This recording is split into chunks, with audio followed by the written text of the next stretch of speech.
از عایشه رضی الله عنه روایت است که حارث ابن هاشم رضی الله عنه از پیامبر خدا صلی الله علیه و سلم پرسید: یا رسول الله، وحی بر شما چگونه نازل می شود؟ پیامبر خدا صلی الله علیه و سلم فرمودند: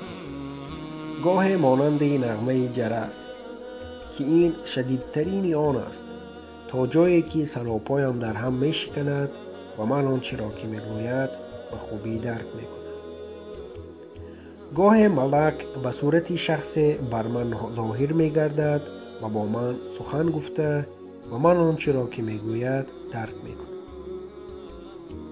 عایشه رضی الله عنها می گوید: من پیامبر خدا صلی الله علیه و سلم را در روزی نهایت سرد دیدم که وحی بر ایشان نازل می گردید و از اثر این وحی آنچنان تحت فشار قرار گرفته بودند که عرق از پیشانیشان سرازیر گردیده بود.